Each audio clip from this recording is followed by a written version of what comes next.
तर हे अमित शहांच्या मालकीचा पक्ष आहे असे तुमचे मित्र संजय राऊत म्हणतात. संजय राऊत आणखीन काय म्हणले तुम्हाला माहिती आहे? शरद पवारवर बी टीका केली त्यांनी परवा, की शरद पवारने एकनाथ शिंदेचा सन्मान नाही करायला पाहिजे होता. शरद पवार काय त्यांचे खुट्याचे बांधिलेत का? हा, आणि कोणताही राजकीय पक्ष जर मित्र पक्ष असेल आणि एखादा निर्णय करायचा असेल तर सामूहिकरित्या बसून एखादा निर्णय जर केला तर काय ते एकमेकाचे बांधिलेत का? राजकीय पक्षाने एकत्र बसू नये का? आम्ही एकत्र बसतो, हेच तर संजय राऊताचं दुःख आहे. कारण हे एकत्र बसत नाही, कारण यांच्या कुटुंबाचा पक्ष आहे. आमचं पक्ष म्हणजे परिवार आहे आणि यांचा पक्ष म्हणजे परिवाराचा पक्ष आहे. हा आमच्या दोघातला फरक आहे. दादा, कालच लव जिहादच्या विरोधात कायदा करण्याची घोषणा झालेली आहे. पोलीस महासंचालकाच्या अध्यक्षतेखाली विशेष समिती गठीत केली. असं असताना सुद्धा कालच आजचीच घटना आहे की जालन्याचे तुमचे एक नर्स होती, तिची हत्या करण्यात आली एका तरुणाकडून आणि त्याला ती घटना आजची नाहीये. अशा प्रकारचे प्रकार राज्यामध्ये आणि देशामध्ये वेगवेगळ्या ठिकाणी घडतायत. त्या वातावरणाचा परिणाम म्हणून सरकारला या गोष्टीचा विचार करावा लागतो की जर असे लव जिहादचे प्रकार घडत असतील तर त्याच्यावर कायदा करण्याची आत्ता वेळ आलेली आहे. प्रकरण आजचं नाही आहे आणि मुद्दाम होऊन जाळ्यात फसवणे, आम्ही दाखवणे, वेगवेगळ्या प्रकारानं अशा घटना घडून आणणे आणि नंतर सोडून देणे असे प्रकार या राज्यात आणि या देशात खूप चालू आहे.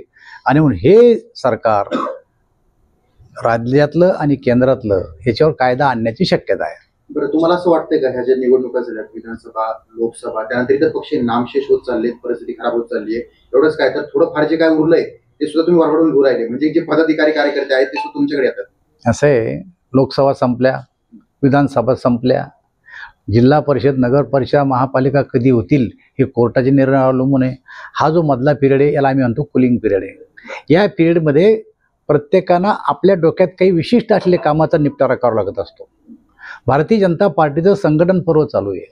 या संघटन पर्वामध्ये जे कोणी आमचे जवळचे वाटणारे आहेत किंवा जे आम्हाला सोडून गेले परंतु आत्ता येऊ इच्छितात अशांना आम्ही जवळ करू राहिलो. हे करत असताना बाकीच्या पक्षातले लोक आमच्या देऊ राहिले आणि ते नामशेष होऊ राहिले. कशामुळे नामशेष होऊ राहिले? हे बघा, मूळ विचारापासून जर माणूस दूर जात असेल तर मतदाराला तो माणूस कधीच पसंत पडत नाही.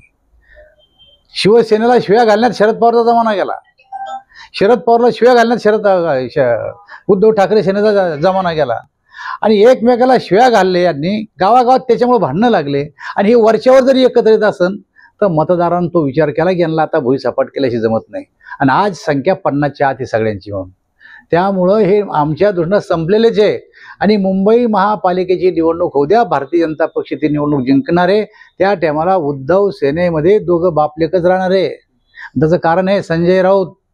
एकनाथ शिंदे जर बाहेर पडले असतील शिवसेनेतून त्याचं कारण आहे संजय राऊत. शरद पवार साहेबाला जर बाहेर काढायची कोशिश चालली असेल त्याचं कारण आहे संजय राऊत. भास्कर जाधव म्हणत असेल मला मोकळेपणानं काम करता येत नाही, त्याचं कारण आहे संजय राऊत. संजय राऊत पक्ष पुढील जबाबदार आहे. एबीपी माझा, उघडा डोळे बघा नीट.